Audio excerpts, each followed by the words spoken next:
लो, फिर से तुम्हारा रोना धोना शुरू हो गया। घर पाँव बाद में रखता हूँ, तुम्हारे आंसू पहले निकलना चालू हो जाते हैं। पता नहीं कब तक तुम्हारी सूरत में मुझे अजाब झेलना पड़ेगा। शाम का वक्त था। कालू कौवा अभी अभी काम से वापस आया था और गौरी कवि को डांटे ही जा रहा था। अब बैठी बैठी मेरा मुंह क्या देख रही हो? जल्दी से भोजन लगाओ, मुझे बहुत भूख लगी है। गौरी कवि कालू कवि के लिए भोजन लेकर आती है और कहती है, कालू जी, मैं डॉक्टर बुलबुल के पास गई थी टेस्ट करवाने के लिए। कहीं पैसों की ज़रूरत ज़्यादा ना हो, इसलिए मैं कुछ एक्स्ट्रा पैसे साथ ले गई, लेकिन वापसी पर वो पैसे मेरे पंखों में से नीचे गिर गए और कहीं खो गए। क्या? ये तुमने क्या किया? मेरी मेहनत की कमाई को तुम रोज किसी न किसी बहाने घुमा देती हो या उड़ा देती हो। मैं पूछता हूँ, आखिर जरूरत क्या थी बुलबुल डॉक्टर के पास जाने की? क्या आपको याद नहीं, पिछले महीने बुलबुल डॉक्टर ने कहा था कि मैं एक बार फिर टेस्ट करवाऊं, हो सकता है कि ऊपर वाला मेरी गोद भर दे। तुम बांझ हो बांझ। कितनी बार ये बात समझानी पड़ेगी कि ऐसे फजूल खर्ची मत किया करो, लेकिन तुम्हें समझ नहीं आती। मैं तंग आ गया हूँ तुम्हारी इन रोज रोज के खर्चों से। आज के बाद मैं तुम्हें फूटी कोड़ी भी नहीं दूंगा। पैसे तो क्या, आज के बाद मैं तुम्हें दाना भी लाकर नहीं दूंगा। अपना दाना खुद ढूंढो और मेरी जान छोड़ दो। ऐसा कहते हुए कालू कौवा सो जाता है और गौरी कवि रात भर जाकर रोती रहती है। फिर अगले दिन कालू कौवा अपने भाई भूरे कौवे के पास जाता है। भूरा कौवा बहुत आलसी और लालची कौवा था। वो खुद तो कोई काम करता नहीं था, बल्कि हर वक्त अपने भाई कालू कौवे को लूटने की साजिश करता रहता। मैंने तो कह दिया है उसे कि जब तुझे मेरी कमाई की कदर नहीं तो आज से खुद अपने लिए दाना ढूंढो। अब मैं उसे एक चवन्नी भी नहीं दूंगा। बिल्कुल ठीक किया आपने कौवे भैया, उस कौवे को उसकी औकात दिखाई। मैं तो कहता हूँ, कब तक उस बांझ के साथ गुजारा करोगे? अब तुम दूसरी शादी कर लो। दूसरी शादी? नहीं नहीं, मैं गोरी के साथ बेवफाई नहीं कर सकता। और वो जो करती है उसका क्या हिसाब? उसने आज तक तुम्हें दिया ही क्या है? वो तो संतान जैसी खुशी भी नहीं दे सकी तुम्हें भैया। तुम्हारी उम्र गुजरती जा रही है। अगर कल को तुम्हें कुछ हो गया तो इतना धन दौलत, इतनी जायदाद किसे देकर जाओगे? कालू कौवा अपने भाई भूरे कौवे की बात सुनकर सोच में पड़ जाता है। कह तो तुम ठीक रहे हो, लेकिन अब मुझसे शादी करेगा कौन? वो तुम मुझ पर छोड़ दो। दूसरे जंगल में एक कौवों के परिवार को जानता हूँ। उनकी छोटी बेटी अभी कंवारी है। अगर तुम कहो तो मैं वहाँ बात चलाऊं। ठीक है, अगर तुम्हें ये मुनासिब लगता है तो बात करके देखो। ऐसे ही कुछ दिन गुजर जाते हैं। एक दिन कौवों के दरवाजे पर दस्तक होती है। गोरी कवि दरवाजा खोलती है तो कालू कौवा दूल्हा बना सामने खड़ा था। आ जाओ सुंदरी, अंदर आ जाओ। इसे अपना ही घर समझो, बल्कि समझना क्या है, ये तो अब तुम्हारा ही घर है। कालू जी, ये कौन है और ये कहाँ से आई है? और आप ये क्या बने हुए हो? ज्यादा नाटक मत करो, तुम अच्छे से जानती हो सब कुछ। लेकिन अगर मेरे मुंह से ही सुनना है तो सुनो, ये मेरी नई पत्नी है और आज से ये इस घर की मालकिन है। नहीं, ऐसा नहीं हो सकता। कालू जी, आप मेरे साथ धोखा नहीं कर सकते। गोरी, अपने रोने धोने से मेरा मूड खराब मत करना। मैं बहुत थका हुआ आया हूँ। जाओ जाकर मेरे लिए और सुंदरी के लिए शरबत बना कर लाओ। कालू जी, मैंने आपका हर तरह का बर्ताव बर्दाश्त किया, आपका बुरा बर्ताव सहा, लेकिन आपकी बेवफाई सहना मेरे बस में नहीं है। मैं अभी और इसी वक्त आपको छोड़कर जा रही हूँ। अगर आप मेरे बिना रह सकते हो तो मैं भी आपके बिना मर नहीं जाऊंगी। ऐसा कहते हुए गोरी कवि घर से निकल जाती है और नदी पर जाकर जोर जोर से रोने लगती है। थोड़ी ही देर में रानू चिड़िया और मिठू तोता बातें करते करते नदी पर आते हैं तो देखते हैं कि गौरी कवि नदी पर बैठी रो रही है। गौरी बहन, क्या हुआ है आपको? क्या फिर से कालू भैया से झगड़ा हुआ है? फिर गौरी कवि रानू चिड़िया को सारी बात बताती है। क्या? कालू भैया से ये उम्मीद नहीं थी वैसे मुझे। वो तो एक पराई कवि को उठाकर घर ही ले आए। ना सिर्फ घर लाए, बल्कि कहा कि आज से ये मालकिन है इस घर की। चिड़िया, मैं दोबारा कभी उस घर में वापस नहीं जाऊंगी। कालू जी ने मेरा दिल तोड़ दिया। हाँ हाँ बिल्कुल, आप बिल्कुल मत जाना उस घर वापस। आप मेरे साथ मेरे घर चलो, हम दोनों सहेलियां मिलकर रहेंगी। गौरी कवि और रानो चिड़िया दोनों ऐसे ही बातें कर रही थी कि गौरी कवि को चक्कर आने लगते हैं और वो अचानक जमीन पर गिर जाती है। अरे गौरी, गौरी बहन, क्या हुआ तुम्हें? मिठू भैया, ये क्या हो गया गौरी को? मुझे लगता है इसने गहरा सदमा ले लिया है। हमें इसे जल्दी से बुलबुल डॉक्टर के पास लेकर जाना चाहिए। फिर रानो चिड़िया और मिठू तोता गौरी कवि को बुलबुल डॉक्टर के पास ले जाते हैं। चिंता की कोई बात नहीं, गौरी कवि माँ बनने वाली है। क्या सच में? ये तो बहुत खुशी की बात है। हाँ, और मैं अभी जाकर कालू भैया को बताता हूँ। उनको एक ऐसी चीज की कमी नजर आती थी ना तुम में, मैं अभी जाकर बताता हूँ उन्हें। नहीं नहीं मिठू भाई, आप हरगिज ये बात कालू जी को नहीं बताओगे। मैं अब कभी भी कालू जी के पास वापस नहीं जाना चाहती। फिर रानो चिड़िया गौरी कवि को अपने घर ले आती है और उसका खूब ख्याल रखने लगती है। दूसरी तरफ कालू कौवा एक दिन काम से वापस घर आता है। कालू कौवा अभी दरवाजे में ही खड़ा था कि उसे अंदर से कुछ आवाजें सुनाई देती हैं। वो खिड़की में जाकर देखता है तो उसका भाई भूरा कौवा और सुंदरी कवि बैठे बातें कर रहे थे। तुम फिक्र मत करो मेरे राजा, ये सुंदरी सिर्फ तुम्हारी ही है। तुम्हारे लिए तो मैं कुछ भी कर सकती हूँ। तुम्हारे लिए ही तो मैंने तुम्हारे उस बुढ़े भाई कौवे से शादी की है। बस एक बार भैया तुम्हारे नाम अपना ये घर और खेत लगा दे। जब सारी जायदाद तुम्हारे नाम हो जाएगी तो तुम उस कालू को छोड़ देना। फिर हम शहर वाले जंगल जाकर शादी कर लेंगे और सुकून से जिंदगी गुजारेंगे। दोनों बैठे हंस हंस कर ऐसे बातें कर रहे थे कि कालू कौवा अंदर आ जाता है। इतना बड़ा धोखा, तुम दोनों ने मुझे इतना बड़ा धोखा दिया। भूरे, ये तो बेगानी है, लेकिन मेरा भाई ही मेरी जान का दुश्मन है, ये मुझे नहीं पता था। नहीं नहीं कालू भैया, मैं आपको बताता हूँ सारी बात। नहीं, मुझे कुछ नहीं सुनना। 1 मिनट में मेरे घर से निकल जाओ और अपनी इस 2 टके की माशूका को भी साथ ले जाओ और कोशिश करना मुझे दोबारा नजर मत आना। दोनों को घर से निकालकर कालू कौवा फूट फूट कर रोने लगता है। मैंने कोरी के साथ बेवफाई की, उसे धोखा दिया, उसी की सजा ऊपर वाले ने मुझे दी है। फिर कालू कौवा गौरी कवि को ढूंढने के लिए जंगल में निकल जाता है। काफी देर तक उड़ने के बाद उसे एक पेड़ पर रानो चिड़िया और गौरी कवि बैठी हुई नजर आती हैं। गौरी, गौरी मुझे माफ कर दो मेरी प्यारी पत्नी। मैंने तुम्हारे साथ बहुत ज्यादती की और उसकी दुगनी सजा मुझे मिली। प्लीज मुझे माफ कर दो, मुझसे बहुत बड़ी भूल हो गई। गौरी खामोश खड़ी थी, लेकिन उसकी आंखों से आंसू निकल रहे थे। कालू भैया, जो आपने हरकत की वो माफी के काबिल तो नहीं है, लेकिन गौरी बहन, मुझे लगता है आपको कालू भैया को एक मौका ज़रूर देना चाहिए। और कालू भैया, जिस कमी की वजह से आपने गौरी को घर से निकाला था और इस पर एक सौतन ला दी थी, ऊपर वाले ने गौरी की उस कमी को ख़त्म कर दिया। क्या क्या मतलब? फिर रानो चिड़िया कालू कौवे को बताती है कि गौरी कवि माँ बनने वाली है। कालू कौवा ये सुनकर बहुत खुश होता है और अपनी पत्नी से माफी मांगकर उसे घर ले आता है और खुशी खुशी अपनी पत्नी के साथ रहने लगता है। प्यारे दोस्तों, इस कहानी को लाइक, अपने दोस्तों के साथ शेयर और चैनल को सब्सक्राइब करना बिल्कुल मत भूलना। आपका धन्यवाद। कालू, मैंने कभी अपने मायके में झाड़ू पोछा नहीं किया था। मुझे कोई काम वाली ला दो, वरना मैं अपनी माँ के घर चली जाऊंगी। ना ना गौरी, अपने मायके मत जाना, मैं आज ही कोई काम वाली ढूंढता हूँ।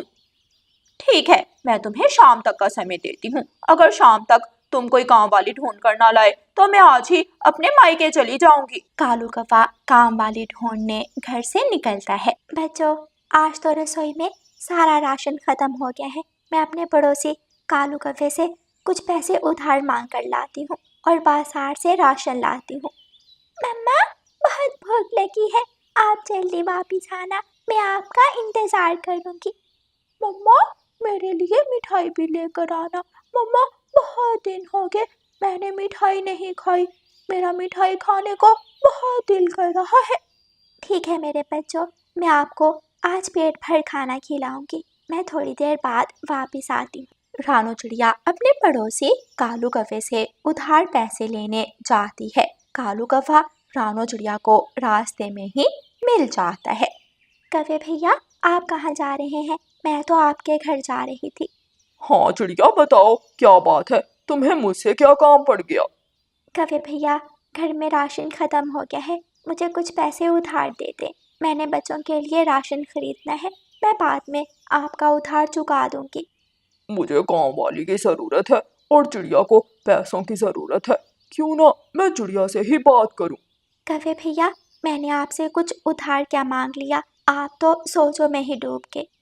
नहीं नहीं रानो चिड़िया, मैं सोच रहा था कि मैं आज तुम्हें उधार दे भी दूं तो कल कौन देगा। अगर तुम मेरे घर का काम काज करो तो मैं तुम्हें हर रोज कुछ पैसे दे दिया करूंगा, जिससे तुम अपने बच्चों का राशन खरीद लिया करना। रानू चिड़िया के पास कोई काम नहीं था और ना ही अपने बच्चों को देने के लिए खाना था, इसलिए रानू चिड़िया मान जाती है।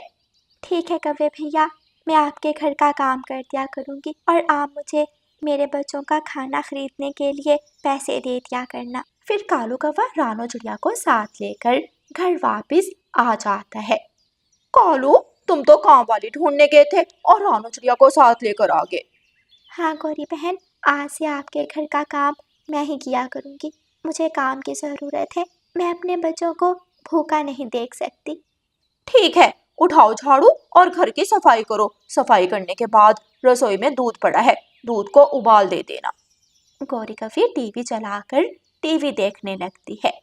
गौरी, रानो चिड़िया बहुत मेहनती है, ये मेहनत से काम करेगी, अब हमें कोई परेशानी नहीं होगी। अच्छा अच्छा ठीक है, अब जाओ और दुकान से शक्कर ले आओ। घर में शक्कर नहीं है, मैंने शाम को खीर बनानी। रानू चिड़िया पूरे घर की साफ सफाई करती है और फिर रसोई में जाकर दूध के पतीले के नीचे आग जला देती है। कुकू भाई, मम्मा अभी तक नहीं आई, मुझे बहुत भूख लगी है, चले हम मम्मा को जाकर ढूंढते हैं। दोनों बहन भाई अपनी मम्मा को ढूंढने घर से निकलते हैं। रास्ते में उन्हें कालू कौवा मिल जाता है। दोनों बच्चे कालू कौवे से पूछते हैं, अंकल अंकल, क्या आपने हमारी मम्मा को कहीं देखा है? हाँ गुड़िया और कुकू, तुम्हारी मम्मा मेरे घर में काम कर रही है। कुकू भाई, हमारी मम्मा हमें खाना खिलाने के लिए कौवे अंकल के घर नौकरानी बनकर काम कर रही है, चलो जाकर मम्मा को देखते हैं। दोनों बहन भाई अपनी मम्मा के पीछे गौरी कवि के घर आ जाते हैं।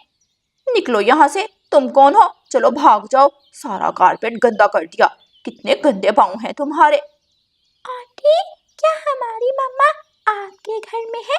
हम अपनी मम्मा को देखने आए थे। अपने बच्चों की आवाज़ सुनकर रानू चिड़िया जल्दी से बाहर आती है। गुड़िया और कुकू बेटा, आप मेरे पीछे क्यों आए हैं?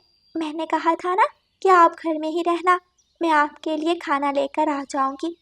मम्मा, हमें नहीं मालूम था आप हमें खाना खिलाने के लिए दूसरों के घरों में काम करती हैं। बच्चों, काम करने में कोई शर्म नहीं, मैं मेहनत करती हूँ और अपने बच्चों को मेहनत का कमा कर खिलाऊंगी।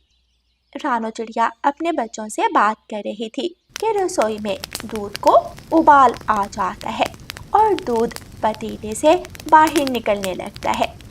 बेशरम चिड़िया, सारा दूध गिरा दिया, मैं तुम्हें छोड़ूंगी नहीं। गौरी कभी झाड़ू उठाकर रानू चिड़िया को मारने लगती है। मत मारे गौरी बहन, प्लीज मुझे मत मारे। आंटी आंटी, हमारी मम्मा को छोड़ दे, हमारी मम्मा को दर्द हो रहा होगा। आंटी प्लीज प्लीज हमारी मम्मा को छोड़ दे। आज इसे दर्द होगा तो कल ध्यान से काम करेगी। चूल्हे पर दूध रख कर आ गई तुम्हारे साथ गप्पे लगाने। फिर कालू रानू चिड़िया को कुछ पैसे दे देता है। रानू चिड़िया अपने बच्चों का खाना खरीदती है और अपने बच्चों को साथ लेकर घर चली जाती है। दोनों बच्चे खाना खाकर सो जाते हैं और मम्मा चिड़िया अपने बच्चों को प्यार से देखने लगती है। अगले दिन गौरी कवि चिड़िया से कहती है, घर के बाहर पेड़ के नीचे सूखे पत्ते गिरे हुए हैं। चल नौकरानी, बाहर जाकर पेड़ के पत्ते साफ कर। लेकिन मालकिन, कालू भाई ने तो मुझे घर का काम करने को कहा था। मैं बाहर की सफाई नहीं करूँगी। ठीक है, अगर तू बाहर की सफाई नहीं करेगी तो चल भाग जा, मैं कोई दूसरी काम वाली रख लूँगी। नहीं नहीं मालकिन, मेरे पास और कोई काम नहीं है। ठीक है, मैं अभी जाकर पेड़ के पत्ते साफ करती हूँ। रानो चिड़िया घर के बाहर जाकर झाड़ू देने लगती है। रानो चिड़िया सारे सूखे पत्ते एक जगह इकट्ठे करती है और झाड़ू पत्तों के ढेर के पास रखकर पेड़ के नीचे बैठकर आराम करने लगती है। एक उल्लू चोर उड़ता हुआ उस दिशा में आ जाता है। मैं इस चिड़िया का झाड़ू चुरा कर ले जाता हूँ। मेरी पत्नी आज झाड़ू मांग रही थी, मुफ्त में झाड़ू मिल गया। उल्लू चोर वो झाड़ू उठाकर वहां से भाग जाता है। अरे, झाड़ू कहाँ गया? मैंने तो अभी थोड़ी देर पहले यहाँ ही रखा था। मालकिन गौरी तो मुझे छोड़ेगी नहीं, वो मुझे बहुत मारेंगी। डरते डरते रानो चिड़िया घर जाती है और अपनी मालकिन गौरी कवि को बताती है।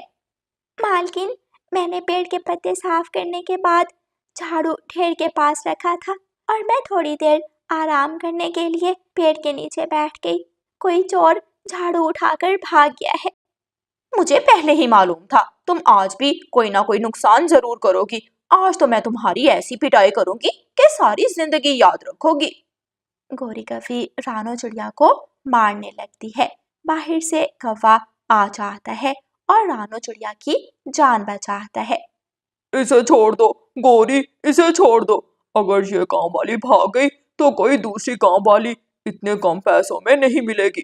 चल भाग जा, दूर हो जा मेरी नजरों से, और कल जल्दी आना। कल मेरी साड़ी प्रेस करनी है क्योंकि कल मुझे अपनी सहेली से मिलने जाना है।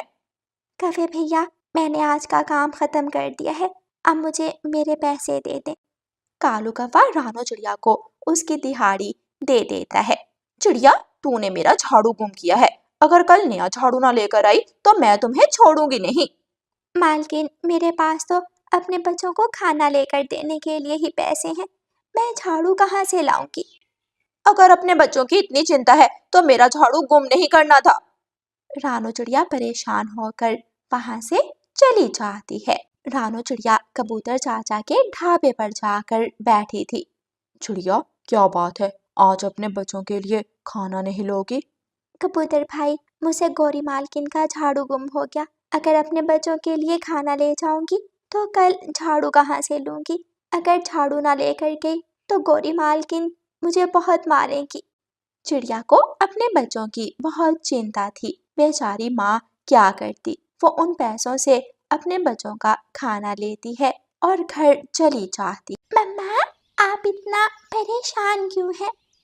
अपनी बेटी के पूछने पर रानो चिड़िया बताती है। बेटी, मुझे गौरी कवि का झाड़ू गुम हो गया है। अगर मैं कल झाड़ू ना लेकर गई तो गौरी कवि मुझे छोड़ेगी नहीं, वो मुझे बहुत मारेंगी। अपनी माँ की बात सुनकर गुड़िया भी परेशान हो जाती है। शाम के बाद गुड़िया अपने भाई कुकू को साथ लेकर खजूर के पेड़ के पास जाती है। कुकू भाई, हम खजूर के कुछ पत्ते तोड़कर ले जाते हैं और मम्मा को खजूर के पत्तों का झाड़ू बना देते हैं, फिर गौरी आंटी मम्मा को नहीं मारेंगी। गुड़िया खजूर के पेड़ पर चढ़ती है और कुछ खजूर के पत्ते तोड़कर पत्तों का झाड़ू बना लेती है। जैसे ही गुड़िया झाड़ू बनाती है, खजूर के पेड़ से एक तेज रोशनी निकलती है और खजूर का पेड़ गुड़िया से बात करने लगता है। गुड़िया, परेशान होने की कोई ज़रूरत नहीं। अब तुम्हारी मुश्किल के दिन गुजर गए। मैं एक जादुई खजूर का पेड़ हूँ, मैं तुम्हारी मदद करूँगा। मदद? लेकिन खजूर के पेड़ अंकल, आप हमारी कैसे मदद करेंगे? फिर खजूर के पेड़ से ढेर सारे सिक्के निकलने लगते हैं। गुड़िया और कुकू वो सिक्के लेकर अपने घर चले जाते हैं और अपनी मम्मा को सारे सिक्के दे देते हैं। मम्मा मम्मा, ये सिक्के हमें खजूर के पेड़ ने दिए हैं। रानो चिड़िया ढेर सारे सिक्के देखकर बहुत खुश होती है और फिर रानो चिड़िया अपने बच्चों के साथ खुशी खुशी जीवन गुजारने लगती है। अब रानू चिड़िया को दूसरों के घरों में काम करने की कोई ज़रूरत नहीं थी। प्यारे दोस्तों, इस कहानी को लाइक, अपने दोस्तों के साथ शेयर और चैनल को सब्सक्राइब करना बिल्कुल मत भूलना। आपका धन्यवाद।